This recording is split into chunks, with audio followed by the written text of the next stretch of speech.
Imagine a power so consuming that it defies the finality of death itself, where the mere touch of a prophet's dry bones could jolt a corpse back to life, and where invisible armies of fire surround the faithful when all hope seems lost. This is not a legend of old, but the earth-shattering reality of Elisha, the man who dared to ask for a double portion of God's Spirit and walked in a level of supernatural authority that silenced kings and conquered armies without lifting a sword.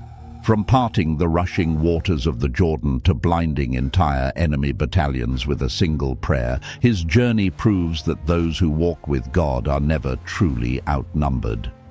Before we step into this storm of miracles, make sure to subscribe to Guardians of the Covenant, like this video, and share it with someone who needs their faith ignited today, because we are about to witness how one man's radical obedience unlocked the floodgates of heaven. There once walked a prophet in the ancient lands of Israel, whose name became a whisper of hope in the darkest of times: Elisha. A man whose life carried such a profound weight of glory that kings humbled themselves at his doorstep and battle-hardened generals crossed enemy lines just to seek his counsel. Widows facing the crushing end of their livelihoods found restoration in his presence, for stories had spread across the nation of a man who moved with an authority not of this world. He was the one who stood over poisoned springs that brought death and spoke life into them until they ran sweet and clear.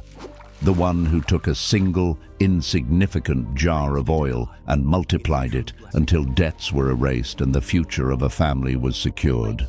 He was the vessel through whom God healed a foreign commander of leprosy, a disease no army could defeat, and the strategist who struck entire enemy battalions with blindness, leading them helpless into the hands of Israel without shedding a drop of blood. When death itself dared to steal life away, he prayed, and the cold chest of a child heaved with breath once more.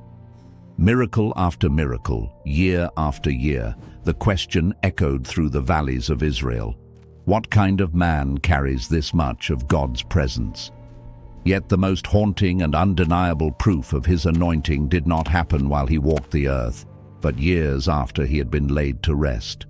His body had been buried, his tomb sealed in silence, and his voice long quieted, yet the power of God lingered. One day, during the chaos of a hurried funeral interrupted by raiding bands, a corpse was thrown in panic into Elisha's grave, and the moment that dead flesh touched the ancient dry bones of the prophet, death was forced to release its grip. The man's eyes opened in the darkness, his chest rose with new air, and he stood alive again, proving that the power of God clings to his servants so completely that even the grave cannot wash it away. But before the miracles, before the resurrection power, and before the legends, there was just a man in an ordinary field on an ordinary day who had no idea that the heavens were about to invade his earth. Elisha's story began in the soil, the heavy, dark earth that settles under your fingernails and reminds you that character is often shaped in the quiet, obscure places where no one is watching. He was guiding the 12th yoke of oxen, a sign of a hard-working and substantial family, steadily carving paths across the field in a rhythm that was simple, familiar, and predictable, which is precisely when God tends to move. Elijah, the great prophet of fire, approached him without fanfare, without the blast of a trumpet or a thunderous command, simply walking up to place his mantle, the heavy, woven symbol of prophetic authority, across Elisha's shoulders for a brief moment before lifting it again. That single touch carried the weight of eternity, heaven speaking through the rough fabric, and Elisha knew instantly that his life as a farmer had ended. A divine calling often arrives not in a spectacle, but in a whisper that roars in the heart, and he left the plow behind, running after Elijah not with hesitation, but with honor, asking only to bid farewell to his parents before stepping into a mystery he could not fully understand. Elijah's answer offered both freedom and a challenge, an invitation to choose this path without coercion, and Elisha's response was a statement that would resonate for generations. He returned to the field and dismantled the plough, the very tool of his livelihood, breaking the wood to build a fire and slaughtering the oxen to feed his community, a final act of generosity that served as a declaration that there was no turning back, no plan B, and no retreat. A life once grounded in the fields would now be shaped by the voice of the Almighty, and with the fire of his past burning behind him and the mantle of his future waiting ahead, Elisha followed Elijah as a servant, walking in the shadow of a man whose footsteps would train his own heart for the heavy glory that lay ahead. What he could not see in those early days was that this simple, quiet obedience was the beginning of a path that would one day split rivers, confront kings, and reveal the unseen armies of heaven. Elisha did not know how long he would walk beside Elijah, but every day formed something deep within him, a steadiness, a sensitivity to the subtle movements of God, and an understanding that divine assignments often unfold in ways the human mind cannot predict. Then came the day when the atmosphere shifted, when Elijah's steps grew slower and his voice quieter, as if he carried a secret that the earth itself was waiting to hear. They began at Gilgal, a place of beginnings, where Elijah turned to him and said with a tone that sounded almost protective, like a father shielding a son from coming pain, "Stay here, for the Lord has sent me on." But Elisha, forged by years of service and fierce loyalty, would not let distance separate what God had joined, answering with a resolve that shook the air, "As the Lord lives, and as your soul lives, I will not leave you." They walked together to Bethel, where the sons of the prophets whispered about the coming separation, asking if Elisha knew his master would be taken, to which he replied with the reverence of a man who knows that some moments are too sacred to dissect with idle talk. Again Elijah urged him to stay behind, and again Elisha refused to let go, his loyalty becoming the language of their journey. At Jericho the scene repeated, a test of persistence, until finally they reached the banks of the Jordan. Elijah folded his mantle and struck the waters, and the river obeyed the authority of God, pulling back to let them cross on dry ground, just as Israel once had. On the far side, the journey reached its final steps, and Elijah asked, "What shall I do for you before I am taken?" Elisha did not ask for comfort, safety, or influence. He asked for the one thing that revealed his heart was ready for the burden, a double portion of Elijah's spirit. It was a request for the strength to carry the heavy call of God, and Elijah replied that if Elisha could see him when he was taken, it would be granted. What followed was a moment that tore the veil between the natural and the supernatural. As they walked and spoke, the wind changed, becoming warmer, heavier, and charged with electricity until the air began to tremble with a sound too alive to be wind and too fierce to be thunder. Suddenly, a blaze of glory tore through the horizon as a chariot of fire pulled by horses of flame descended between them with a force that shook the very ground they stood on. The flames moved like living light, not consuming the earth, but radiating a holiness that made silence feel heavy. It was the arrival of the heavenly host, sent for one man, and Elisha staggered back as the chariot separated him from his master, his heart pounding with a deep, reverent awe.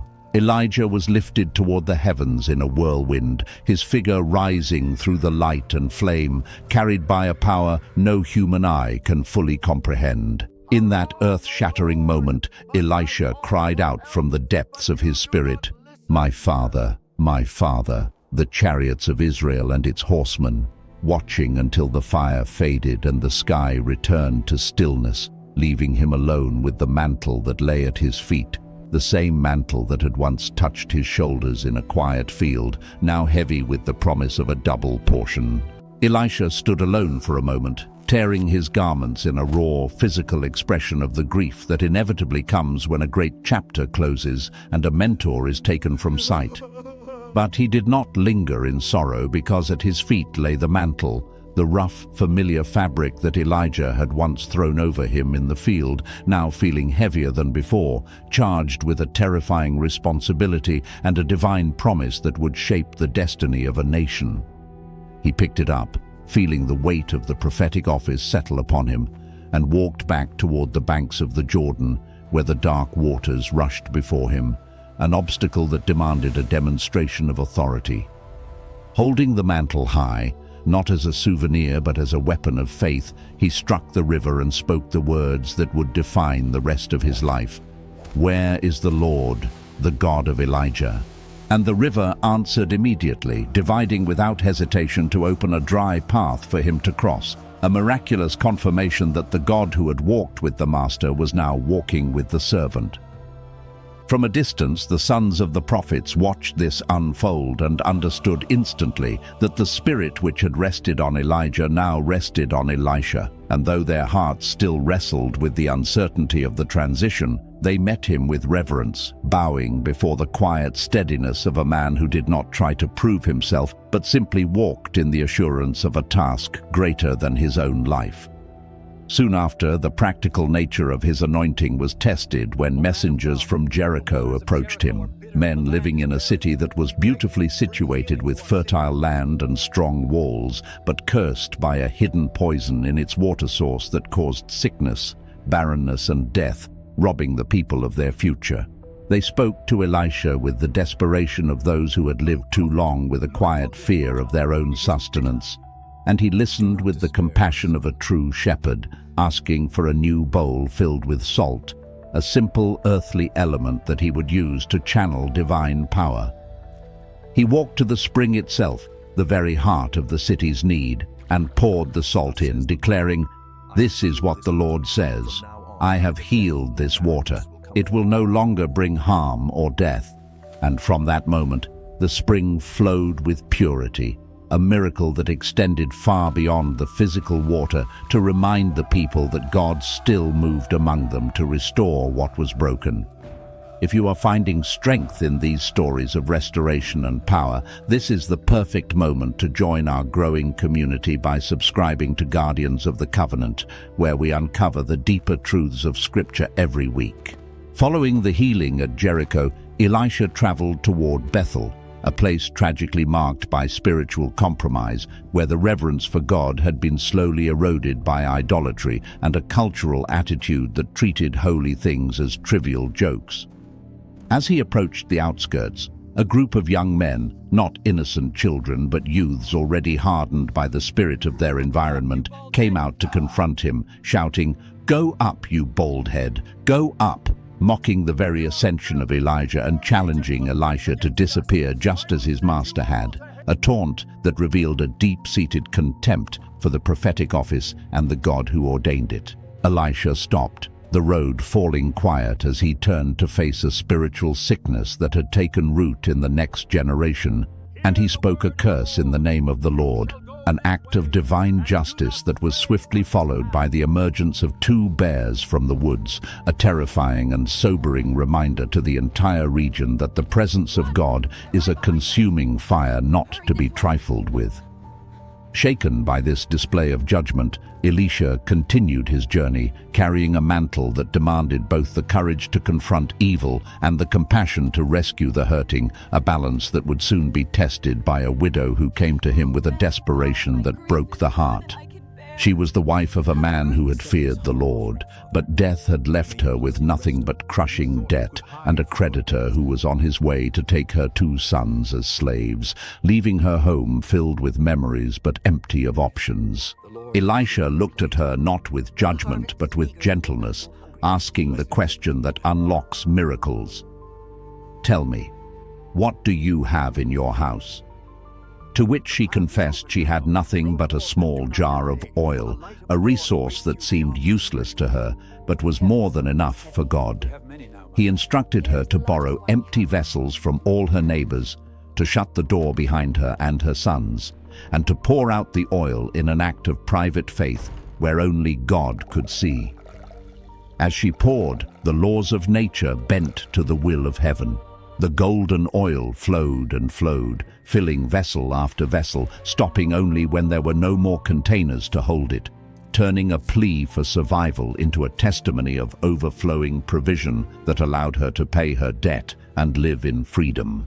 As Elisha continued through the northern regions, his presence began to attract those with discerning hearts, including a wealthy woman in the town of Shunem, who recognized the quiet authority he carried and insisted on showing him hospitality, eventually convincing her husband to build a small upper room for the prophet, furnished with a bed, a table, a chair, and a lamp. It was a simple space, but it represented a heart that valued the things of God above earthly gain.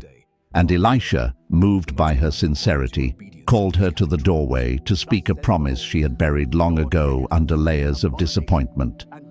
He looked at her and declared that within a year she would hold a son in her arms, a word that caused her breath to catch in her throat, hovering somewhere between the longing for a child and the fear of a hope that feels too dangerous to believe. Yet God remained faithful to the word of his prophet. Hope once buried can feel dangerous when it begins to rise again. Yet God remained faithful to his word, and the child was born just as Elisha had declared, bringing laughter into a home that had been silent for too long. However, years later, that laughter was silenced in a heartbreaking instant when the boy collapsed in the field while working beside his father and died soon after, proving that grief does something strange to time, making hours stretch into forever and memories sharper than reality. But the woman, possessing a spirit of steel, did not surrender to despair. Instead of preparing a funeral, she carried her lifeless son to the prophet's room and laid him on the bed where Elisha once rested, setting out to find the man of God with a determination born from a love that refused to let go. When she reached Elisha, her voice trembled, but her faith did not break, and she held on to the prophet until he returned with her to Shunem, where he went into the quiet room alone, shut the door on death, and prayed. He stretched himself over the child, face to face, hand to hand, until warmth began to return to the boy's cold body. Breath filled his lungs, and life rushed back in, leaving the woman to fall at Elisha's feet, overwhelmed not just by the return of her son, but by the undeniable truth that the God who gives life does not abandon what he has given. Far to the north in the kingdom of Aram, another drama was unfolding involving a man named Naaman, a commander of armies whose name stirred both admiration and fear, a man celebrated for victories that shaped nations and whose armor carried stories of triumph. Yet beneath that shimmering armor, hidden from public eyes and political power, lived a quiet, devastating truth that threatened everything he had built. Naaman suffered from leprosy, a slow sentence of death that no military strategy could conquer and no amount of reputation could shield him from. In his household lived a young Israelite girl, a captive who had every reason to resent her master. Yet compassion shaped her words when she told Naaman's wife that a prophet in Samaria could bring healing, proving that hope has a way of speaking through the most unlikely people. Driven by desperation, Naaman traveled to Israel with gifts fit for royalty, expecting a ceremony worthy of his high status. But instead, Elisha did not even come to the door, sending a messenger with a simple instruction to wash in the Jordan River 7 times. The command felt like an insult to a man accustomed to honor, for the rivers of his own land were clearer and grander than the muddy Jordan, and he turned away in anger, struggling with the hardest battle of all, the battle against his own pride. But his servants, men who had walked beside him through hardship, urged him to reconsider, understanding that obedience often opens doors that strength cannot.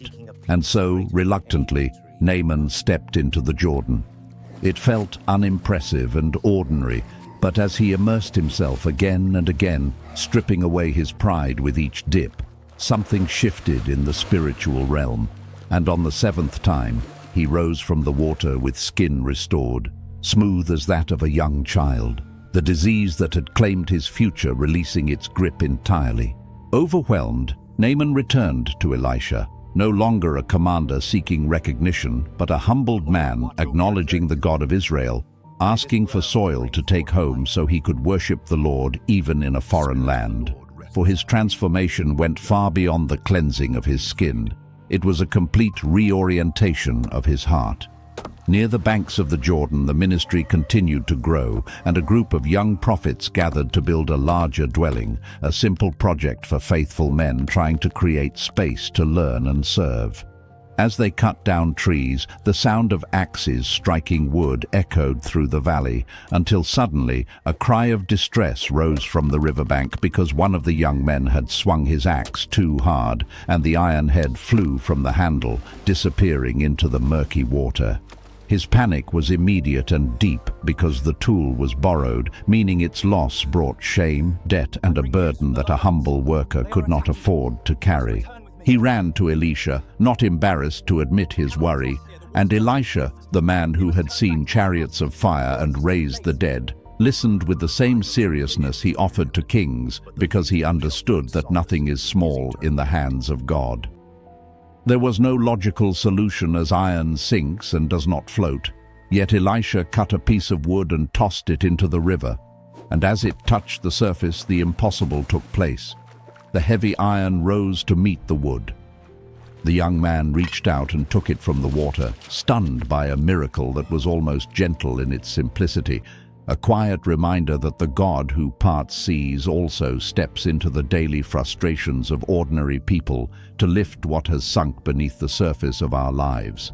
But peace is often followed by a storm, and the sun had barely risen when fear swept through the small city of Dothan as horses snorted in the distance, and the earth trembled under the weight of a foreign army sent by the king of Syria with one mission: to capture Elisha.